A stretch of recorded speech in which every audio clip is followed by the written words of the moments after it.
Hello, I'm Michael Czinkota of Georgetown University, and I welcome you to another session of International Business, Marketing, and Strategy.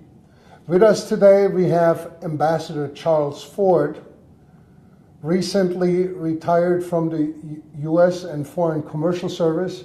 Prior to that, U.S. Ambassador representing the country of the United States and the President of the United States to the country of Honduras.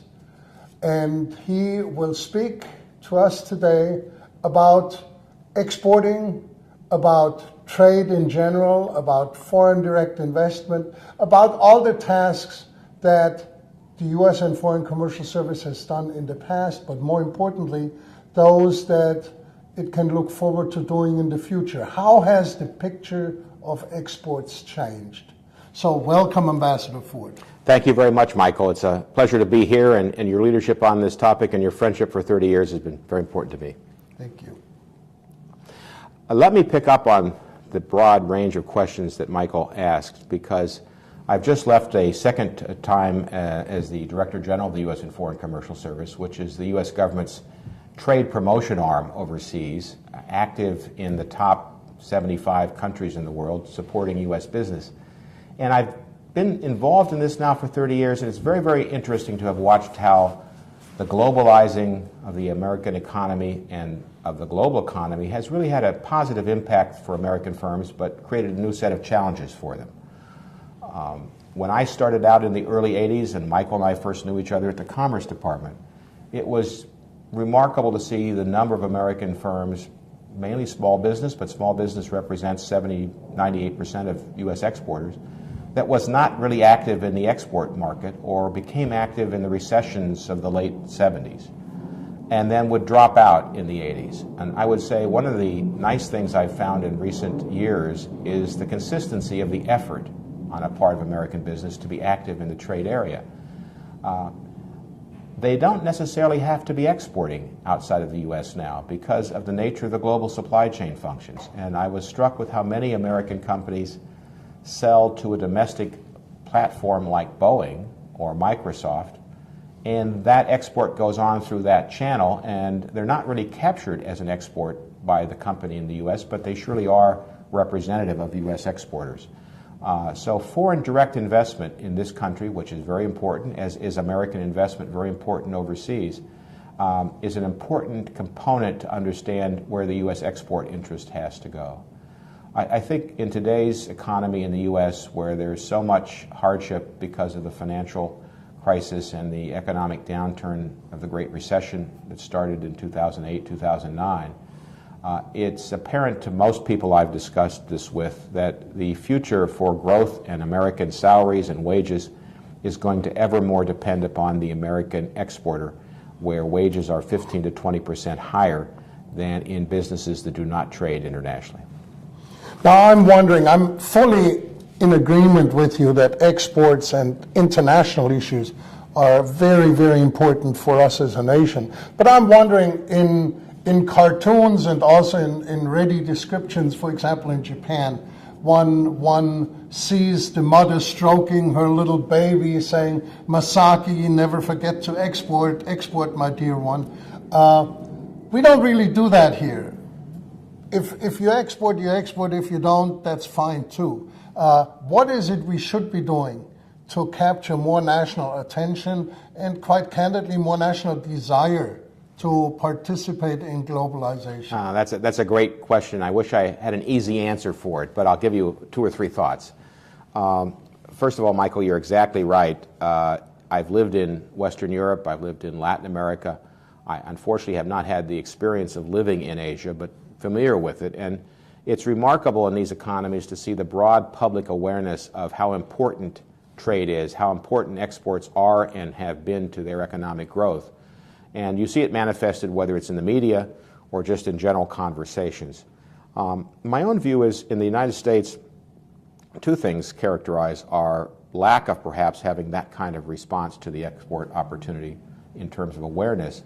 One is that in a very unique way, in a very much a private sector way, the U.S. government really has fortunately allowed the private sector to really dominate in this area, and I don't think the individual company has the incentive to provide that kind of advertising. And so therefore, we haven't had the kind of public-private partnerships in this area that would allow that to go forward. And two, unfortunately, trade has been allowed to be, and it's that way in much of the world, often a whipping boy for problems at home. And so when something goes wrong, you might look to accuse or blame it on a foreign product that has come into your marketplace.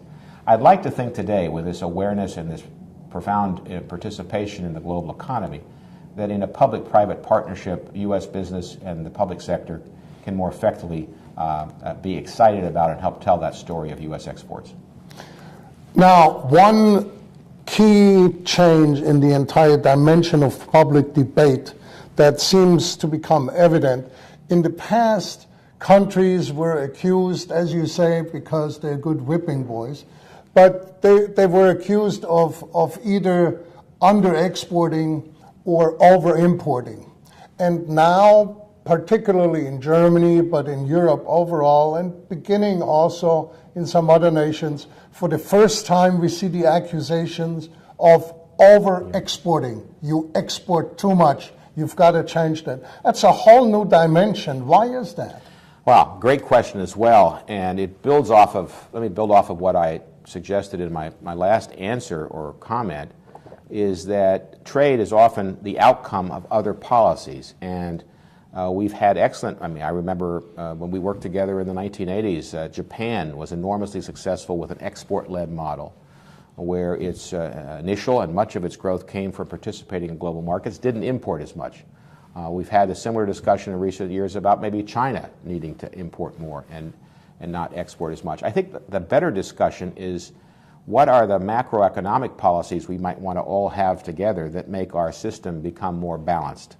And I know as our policymakers and political leaders in the United States and China and Asia and Europe and Latin America and Africa get together in the G20 and elsewhere, it's very, very important to talk about the rebalancing of our economies. And that would mean that the surplus countries, which are generating a lot of exports, are going to have to look for ways to, I wouldn't say stop being successful there, but to be successful by importing more and opening up their economy to more consumption.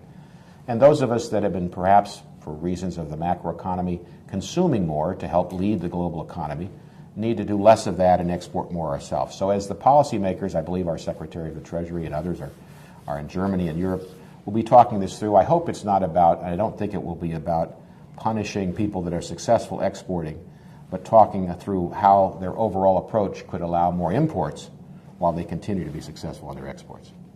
Now, we do realize from history that things never remain the same. There are always changes. So after all these problems we've had globally in 2008 and the following years, will we really go back to the model of, let's say, 1950, which is what we really had been working on for all this time? Or will we go beyond exports, imports, foreign direct investment, and come up with new things, especially in light of, as you say, new technology and also new players? What's going to be different as we look over the next few decades? Well, I wish I could know what's going to be different. I do know and I agree with you that it will be different. We are not in a moment now we have stabilized, I think, the global system thanks to the leadership of all of our leaders and policymakers and the business community. But this isn't going to be an economy that looks like it did in 2005 or 6 or even 1950.